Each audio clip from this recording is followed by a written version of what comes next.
welcome back to the Girly Girl Bookworm. So today I have my most anticipated reads for 2021. So these are just books that are kind of like on my radar right now. Are there more? I'm sure there are. I'm not going to give you dates. I'm not going to give you any of that because I don't really know. So I'm just going to say them, throw up a picture, and just tell you what's going on. So the first book that I'm highly anticipating is Good Girl, Bad Blood, which is the sequel to A Good Girl's Guide to Murder. I'm still really tempted because I know it's already out in the UK, and I have book 1 as book of the month, and I really don't think that they're going to come out with matching ones. Just ordering it anyways from the UK and Book Depository and just getting it early, because book 3 actually comes out in the UK this year too, so I'm like, I think I might just suck it up and go get it from Book Depository. But technically it's not out in America yet. I technically have it pre-ordered here. We'll see what I end up doing. But Good Girl, Bad Blood, I know nothing about it. I'm assuming there must be a new mystery for Pip to solve, is my guess. But I think there's supposed to be 4 books in this series, and I'm really excited because I really, really liked A Good Girl's Guide to Murder. Then Covet comes out, and that is book 3 to the Crave series. Again, another book series that's going to have 4 books in it. I'm really excited for that one. I believe both books are both coming out in 2021, so I'm really excited for Covet and Court, but Court doesn't have a cover yet. And then I've got Her Dark Lies. I really liked her other books. I really liked Tear Me Apart. I really liked Good Girls Lie. So I'm hoping Her Dark Lies will also be phenomenal. We'll have to see.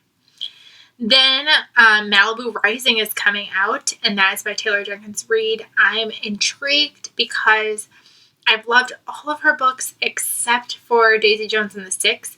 That one was a huge letdown, so I'm like slightly scared to pick this up, but I'm so excited for it at the same time. I found it on sale for $13, so I pre-ordered it already, so that way I can get the $13 deal. But I also got it as an ARC, so I feel like I'm going to read the Netgalley first and then decide if I'm going to keep my pre-order, but I couldn't pass that up for $13.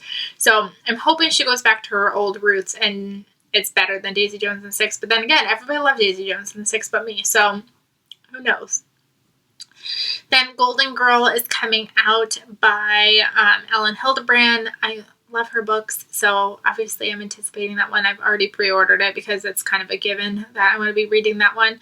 And I know she's been kind of back and forth with Book of the Month, so I figured I'll pre-order it. If it comes out as a Book of the Month, I could always cancel it and figure it out, but I pre-ordered that one.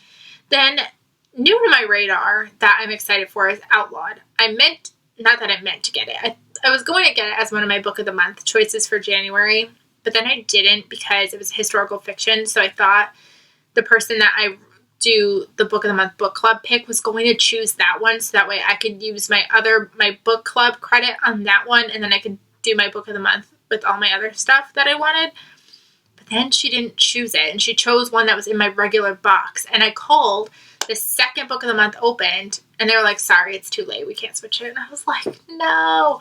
So I had to pass on my book club one because I had already put it in my main box, and now I don't have Outlawed, so I'm going to have to wait for it to get cheaper or pray that I can fit it into my Book of the Month box in February.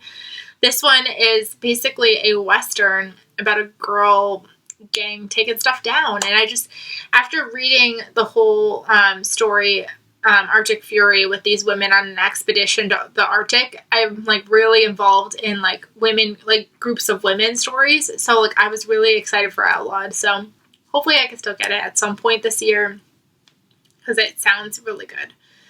And then The Echo Wife sounds so interesting. I think it comes out in February. And it's about a woman who, I guess there's like clones, and like she has a clone of herself. And then the clone is having an affair with her husband. I don't know. It sounds insane. And I want to read it. So I'm hoping that I can get to that one this year. Then The Secret Keeper of Jaipur. I'm sure that I'm not saying that right. But this is by the same author who wrote The Henna Artist, and I was really intrigued by The Henna Artist. It did have its problems, but I think that she will only continue to grow as a writer, so I am very intrigued to see what this one's going to be like. I haven't read a synopsis or anything about it, but the cover is beautiful. So maybe. And it's also a historical fiction that is not set in a time, place, or I meant to say a time or place that I typically read about. So I think that that's why I'm really intrigued by it, because I could definitely learn something new from it. Obviously, Survive the Night by Riley Sager is on my list. Who would I be if it wasn't? Cannot wait. I think it comes out in June or July, just like his books typically do. It's hard to wait, but it'll be worth it. I know it'll be worth it. Every Vow You Break by Peter Swanson. I have such a love-hate relationship with Peter Swanson. There's books that I really like, and then there's books that just, like, fail. A Perfect Murders I was so excited for, and it just wasn't good. So I'm hoping that this one's going to be better, and the cover is stunning. So hopefully it'll be good. Arsenic and Adobo. I don't know. We use adobo seasoning all the time, so I just feel like that's purposely probably why I really want to read this one. I think it's a mystery. I don't know. It's probably not a book that I really need to have on my wish list, but it is. And then Sparks Like Stars. For whose channel I saw this on, but it wasn't ever on my radar, but now I'm, like, really intrigued by it. It's about a woman who is living in Afghanistan with her family. I believe she's a very wealthy woman. And one day, someone comes and basically assassinates her entire family. So then she leaves with her bodyguard or somebody to America, and somebody adopts her over here, and she is living her life like normal. And then one day she comes across somebody that she never thought she'd see again. And I believe she goes back to Afghanistan to kind of figure out what happened to her family. Sounds really good. I'm really intrigued. So I'm curious about that one. And then the last one that I have on here that I know of, I'm sure there's plenty that I'm missing, so I'll probably have to do like an updated video eventually, but this is the list that I know of as of right now. And that's Too Good to Be True. And, oh, I just looked at the synopsis of this one. This one's another mystery. Oh, yes. I know what it is. This woman is living her life. She's kind of OCD. It literally labels her OCD in the synopsis. And she finally meets, like, this dream guy who proposes to her. She thinks she's in a loving relationship. But in alternating perspectives, because this is a 3-perspective story, we find out in letters to his therapist that he's actually married already and is basically just playing around with this girl. Psychological thriller. Sounds really, really interesting.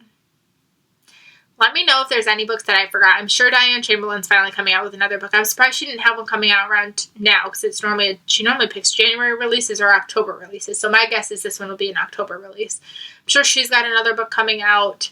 I'm sure Sherry LaPena is probably coming out with something new. Ruth Ware, I wouldn't be surprised if something's in the works that I don't know about. Geneva Rose, who's one of my new favorite authors, I know she's writing a sequel right now to another book that I haven't read the first book for. But I will anticipate that one. And I think she's writing another one. So I'll probably pick up whatever Geneva writes. Oh, Candy Steiner has promised that she's coming out with the last 2 books in the Palm South University series this year. And she also has another book, I'm forgetting what the name of it is, but she's got another book that I know she's coming out with, and I think it's a work setting type of story. Who else? I don't know. I'm sure there's plenty I'm missing, but those are the ones that I know of as of right now. Let me know if there's any that you're excited for down below, and I will see you guys really soon. Bye, everybody.